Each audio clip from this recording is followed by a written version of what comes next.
Στην άσκηση αυτή θέλουμε να υπολογίσουμε ένα όριο στο μείον άπειρο μιας άρρητης συνάρτησης. Αρχικά θα βρούμε ένα πεδίο ορισμού. Πρέπει η υπόρρηση ποσότητα να είναι μία αρνητική. Είναι τριώνυμο. Με μια διακρίνουσα βλέπουμε ότι το πρόσημο της διακρίνουσας είναι αρνητικό, επομένως το τριώνυμο έχει πρόσημο παντού ομόσημο του α, δηλαδή θετικό. Άρα ισχύει για κάθε χ ανήκει ρο.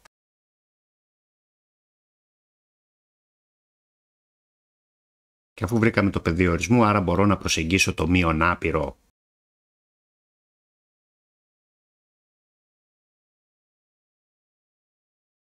δεν μπορούμε να εφαρμόσουμε μεγιστοβάθμιους εδώ πέρα γιατί δεν έχουμε ούτε πολυονυμική ούτε ρητή συνάρτηση. Οπότε ακολουθούμε την εξής διαδικασία. Η ρίζα μας είναι τετραγωνική και από κάτω βλέπουμε ότι ο μεγιστοβάθμιος του πολυονύμου που είναι κάτω από τη ρίζα είναι το χ τετράγωνο. Οπότε αρχικά αυτό το χ τετράγωνο θα βγει κοινός παράγοντας κάτω από τη ρίζα ως εξής. Το χ τετράγωνο βγαίνει απ' έξω, μένει ο συντελεστής του 1. Από το μείον 5χ, επειδή εμείς θέλουμε να βγάλουμε χ τετράγωνο,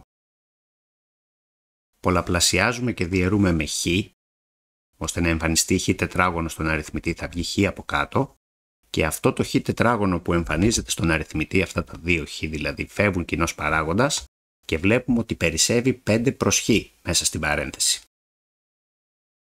Το ίδιο κάνουμε και με το 7. Μπορούμε βέβαια να σκεφτούμε απλά ότι όσα χ μας λείπουν για να τα βγάλουμε απ' έξω, δηλαδή θέλουμε χ τετράγωνο να βγάλουμε απ' έξω, 2χ δηλαδή, χ επί χ, αφού λείπουν και τα 2 από το 7, αυτά πάνε αυτόματα στον παρανομαστή. Άρα το πρώτο βήμα να βγάλουμε κοινό παράγοντα του μεγιστοβάθμιο, στη ρίζα το κάναμε. Επόμενο είναι να σπάσουμε τη ρίζα.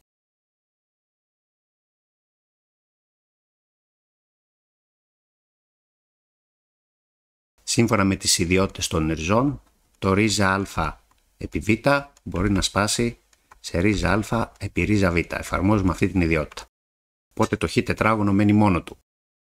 Τώρα γνωρίζουμε ότι όταν έχουμε ρίζα και τετράγωνο, το τετράγωνο και η ρίζα απλοποιούνται. Εδώ να προσέξουμε ότι μας μένει απόλυτο χ επί τη ρίζα. Μείον 2χ. Για χ κοντά στο μείον άπειρο, το χ είναι αρνητικό, άρα το απόλυτο χ κάνει μείον χ.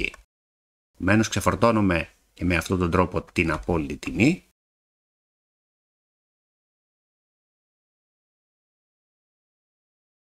Και παρατηρώ πλέον εδώ πέρα ότι έχω στην παράστασή μου όλη κοινό παράγοντα το χ ή το μείον χ.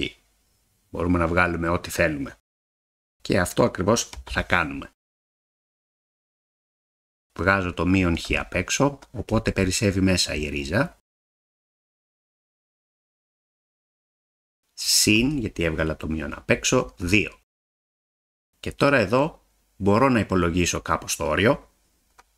Δηλαδή, έχω μείον χ και στη θέση του χ βάζω μείον άπειρο. Άρα το μείον που είναι εδώ μπροστά από το χ είναι μείον μπροστά από το μείον άπειρο, άρα θα μου το μετατρέψει σε συν άπειρο.